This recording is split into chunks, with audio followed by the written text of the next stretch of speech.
Hello. Welcome to a special commissioner in a car. A little earlier today, it is 4 o'clock on February 21st, President's Day here in America. And later on in the podcast, I'm going to ruminate. Ruminate? That's probably not a word. I'm going to talk about some interesting lessons from past presidents that I've tried to remember on President's Day regarding our democracy. But this will be a quick commissioner in a car because we are off today at the Board of Elections, although some of us are actually working. We are finishing up redistricting, and that has been quite the experience over the last week. All 380,000 voters in Onondaga County had to be geopopulated and then transferred to their new election districts in their congressional, Senate, state, Senate, and Assembly districts. And one of the reasons that is because the numbers changed. We went into congressional district number 22 instead of 24. And our Senate districts, 50th moved to 52nd, 53rd moved to 55. And while a number change doesn't seem like a lot, when the lines change along with that, especially on the Senate and Assembly side inside Onondaga County, that means that we've had to make some different election districts. Some election districts we got rid of. Some election districts we created. These are small election districts that have, mostly inside the city of Syracuse, about 17 different changes inside the city of Syracuse. And even though we have 430 something odd election districts and only 17 changes, that doesn't sound like a lot. We still have to actually change every election district, and every voter had to get geopopulated. That's something our vendor NTS was working on with registration. And that was supposed to be done by midnight of last night. Many counties throughout the state are not going to quite get that done till Tuesday morning, we think. And that's to be expected when the lines came in so late. Because then we have to make signature requirements in New York State to get ready for walking petitions starting on Tuesday, March 1st. So a week from tomorrow. So next week, I'll be talking on, actually, my commissioner car will be late next week. We'll talk about that in a little bit. But next week we will start petitioning in New York State. So it's important that we get these signature requirements down as soon as possible so we can populate our election districts and give those signatures to people. And then hopefully, once we proof all of the work that has been done over the last couple of weeks, by the end of this week, we'll be giving lists out to candidates so they can start walking on Tuesday, March 1st. So it's a busy week here at the Board of Elections, even with the holiday. Some of us were working over the weekend to try to get it done. Our vendor was working all through the weekend, probably 24 hours a day to get it done. And I'm really happy with where we are today. It's been a rough ride, mainly because, look, this happens once every 10 years, and we didn't get the state lines until February 13th. So we didn't have a lot of time to get this done. But big shout outs to the vendor for getting it done, but also to my staff who on both sides of the aisle, who have worked, some hours over this holiday weekend to try to get it done, and county planning, specifically Ed Hart and Don Jordan at county planning. They've been working with us to get our election district shape files ready, cutting new election districts, melding new election districts, taking the information that we got from LATFR, that's the legislative map making system for the New York State Senate, and they really helped us out. So it's been a big team effort. I can't wait to see if Tuesday and Wednesday we'll probably put this to bed and be ready for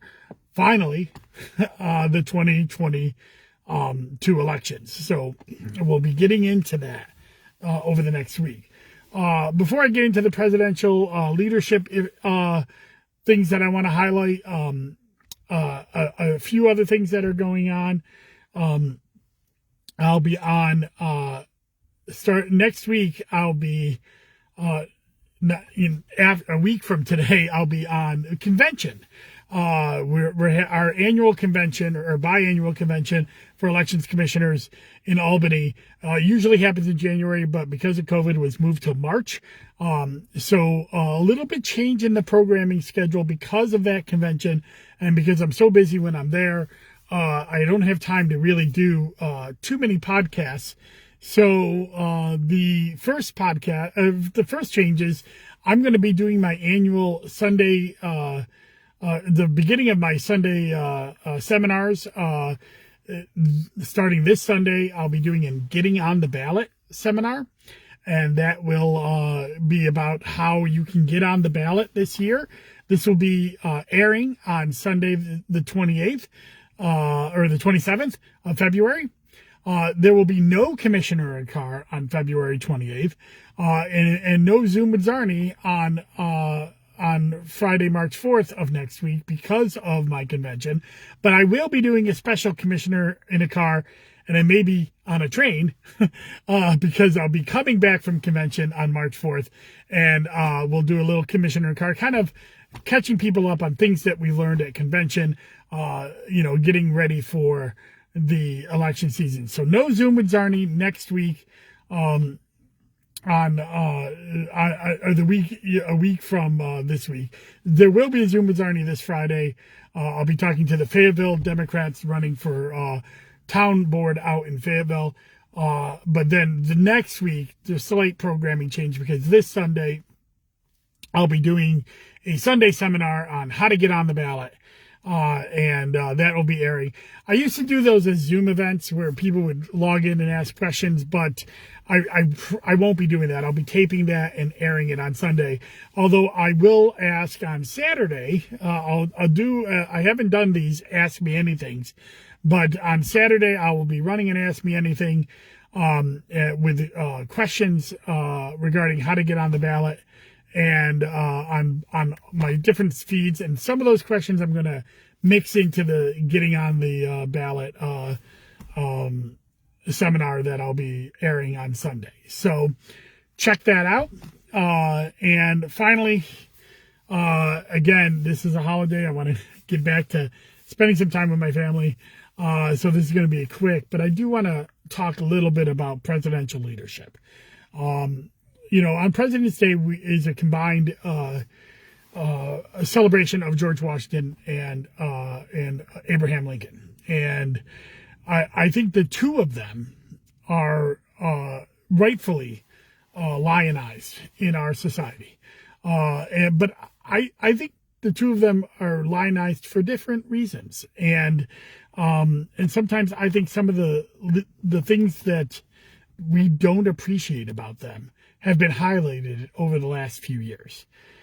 George Washington, in all his glory, leading us to victory in the American Revolution, and yes, his fault as well, being a slave owner as well. That is part of his legacy.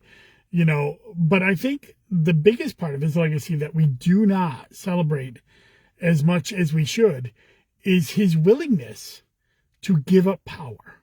This is something that was pretty unique in world history at that time, where the executive of our nation, the first ever president who, helped, oversee the convention that created the rules that founded our nation, the Constitution, even though in those rules there was nothing in there saying that he had to leave. And I think sometimes kids today don't realize that the 8-year term limit for presidential elections was not law. This was something that was totally invented and honored by George Washington. And he decided at the end of his 8 years to voluntarily leave office. Now, he had had enough by that point, too. The squabbling of Congress. He was never a politician. He was a general. He wanted to get back to his plantations and his private life. But this was important because he absolutely could have continued to stay on as president for life. He was so well loved. and he gave up power in a peaceful transition of power. Now, it wasn't all that. It went to his vice president, John Adams, but he did, of course, famously warn against the adherence to political parties over country in his goodbye speech. These are things that I think definitely with the insurrection that happened just last year, and a president who was unwilling to give up power after an election. These are, merits to the George Washington legacy that should be talked about more, in my opinion, and definitely should be talked about in pro-democracy circles. And a side note, I also want to talk about John Adams, his vice president, who was a flawed individual. I personally look up to John Adams a lot, especially as a person, even though as a president he had some failings in that department. But he was definitely a hero, definitely someone who was a patriot. And he was the first example, right after George Washington, of a president losing re-election. And he allowed for the peaceful transition of power. Now, there were some really horrible things that he did during his presidency, on the Sedition Act and other things. And he was not a well-loved president. But I respect him for being willing to give up power after losing an election. And losing an election to his supposed best friend, Thomas Jefferson, who was his vice president, something that I don't think we'll ever see in our lifetime, nowadays. But that back then, before the rise of definite opposing political parties, they were kind of in their infancy back then, and it was at that point not sacrosanct to have a vice president who was of a different ideology and become a different political party than yours, because of the machinations of the Electoral College. So, Thomas Jefferson, who was a different ideology, served as vice president under John Adams after coming in second in, I believe, in the presidential election to him, and then ran against him and won in a very close race. After that actually John Adams and I believe came in third in the Electoral College, but he was kind of lionized in the play Hamilton. The Aaron Burr was very close to winning the presidency, and it was given to Thomas Jefferson. And many felt was a backroom deal, but it was part of the Electoral College at that point. So John Adams being willing to give up power after losing re-election, again, is another history of presidential leadership that I think is under reported. And then, of course, President Lincoln, saved our nation through the Civil War. And I think, nowadays there seems to be a movement to forget that this was a war about slavery. It was a war about abolition. And the states' rights arguments that are being made were only being made to further the interest of pro-slave states, not to, have true state rights, but actually just to be able to continue the practice of slavery. But I think what President Lincoln did by saving our nation, by standing up for the Union as a concept, is something that is very important as well.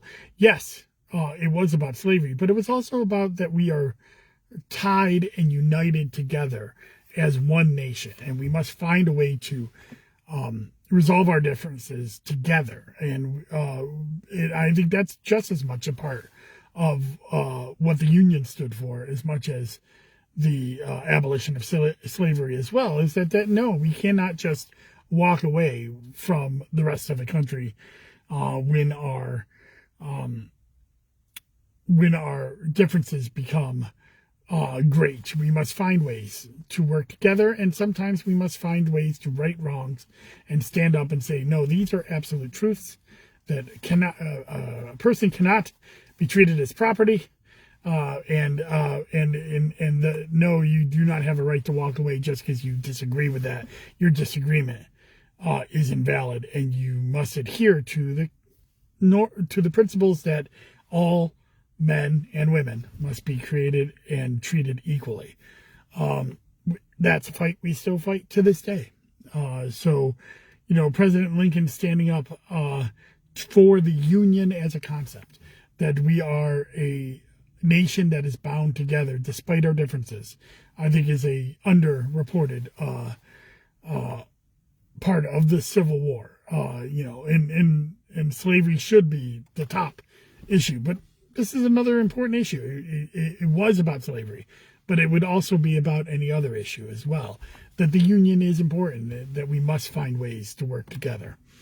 So those are the things that I think about when it comes to presidential leadership and presidential decision-making regarding giving up power, and when you cannot give up power, when you cannot give up your soul of a nation. So these are, I like that the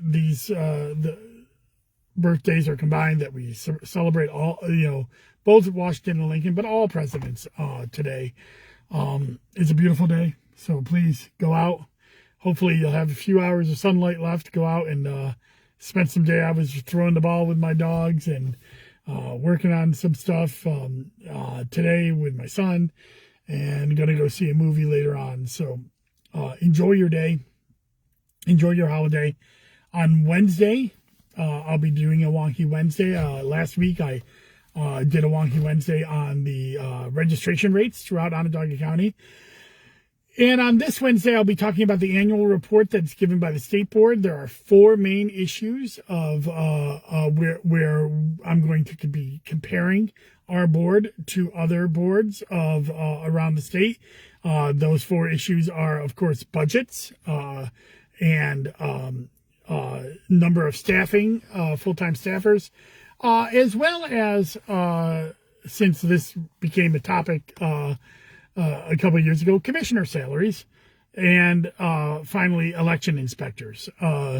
These are 4 things that all boards of elections have in common, and that you can relatively compare them based on their size regarding voter registration. So that will be my Wonky Wednesday this week.